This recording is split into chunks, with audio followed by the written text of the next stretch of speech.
And this whole thing also reeked of white privilege as well. Like, I'm wondering if this was a person of color who ran their business, how quickly the police would be on them, how many warnings that they would have gotten, since this guy was taunting the police. By the way, I love that Andrew stepped out for some brisket. Um, I wonder, when the guy from Addison, I'm not going to mention his name, taunted the police to say, arrest me, arrest me, arrest me, and they didn't. If he was a person of color, how quickly would that have happened? How quickly would those handcuffs have been on him? We don't have a way to say, but I'm guessing pretty damn fast. This is speculation. I actually think of course it is. Of course it is. I'm speculating. I think it's the opposite, because I think people of color have so much power in the mainstream media narrative now that if you were a person of color, you would get that extra day to tell them to go fuck themselves, because you can always accuse them of being racist. Yeah, that only holds water, though, Bobby, if he got busted off the get-go, which he didn't, and it's been 3 days later. The idea that someone of color would get 1 day, where this guy has gotten 3 days, and that signifies an increasing power or overwhelming power of people of color, I'm not seeing it. I think if we think that like white people and people of color are any different at all in the asshole spectrum, we're fucking deluding. I wouldn't say that. Everybody's a fucking asshole.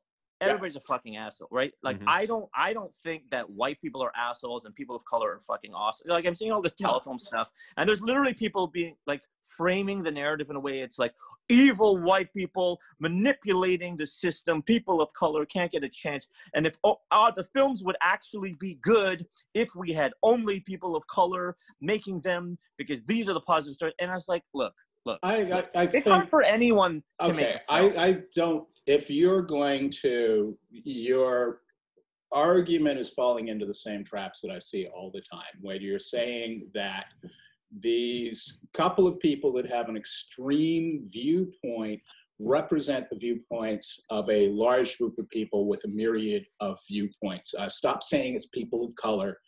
Please specify that it's assholes of color.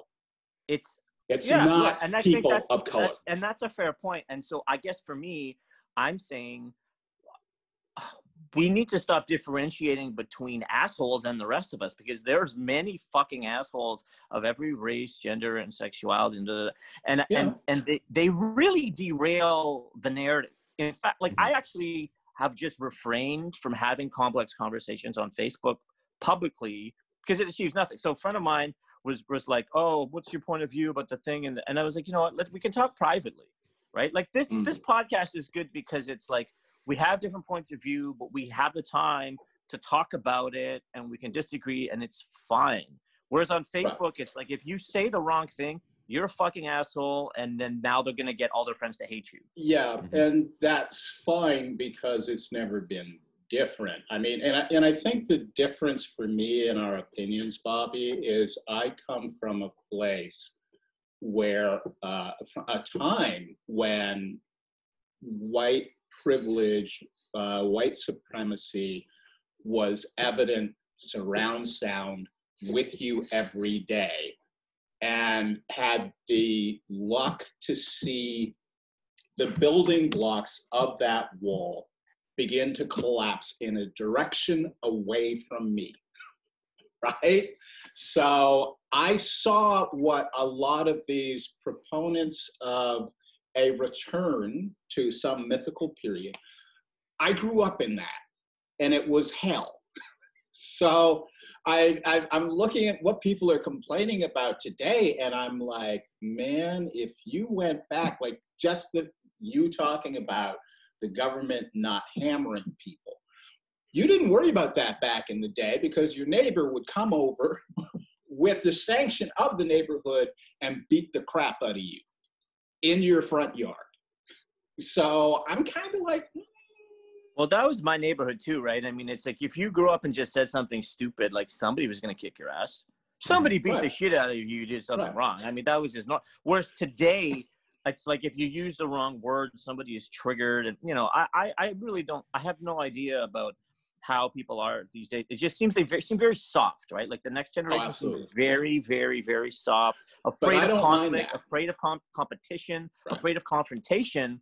And it's like, you get into the real world, you are completely fucked. In a free market economy, the government is not going to be able to solve all your problems for you. And the sooner Never you learn was. that, the Never sooner was. you can succeed in life.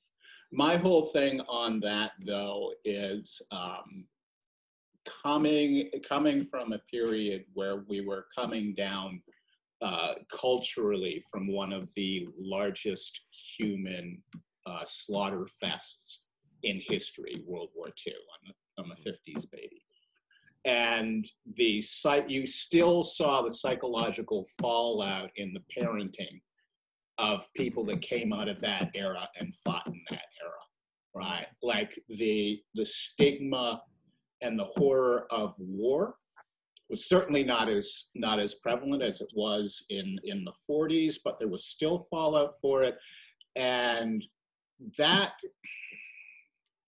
period of, be hard, be tough, be a man, I think has been significantly derailed as far as an option for males.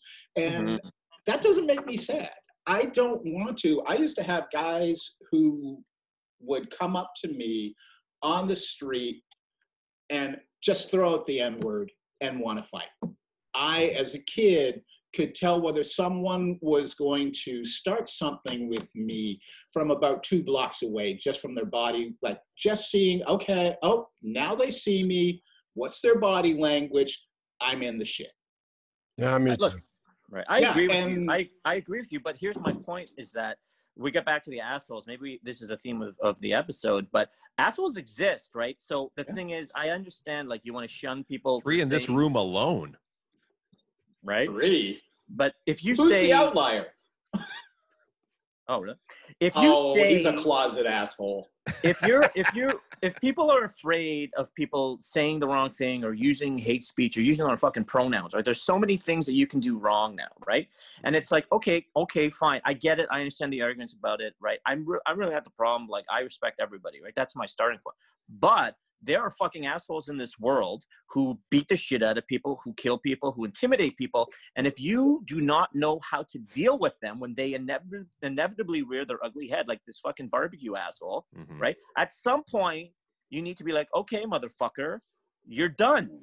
Okay, now, my point, though, is, has he physically threatened someone? Has he actually physically touch someone? I mean, you gotta watch what you're saying, because I think there's aspects of what he's saying that, okay, that's just democracy and freedom of speech, right, in action. Now, the license and all the rest of it, I mean, if you're a true libertarian, it's like fuck licensing, fuck all government standards.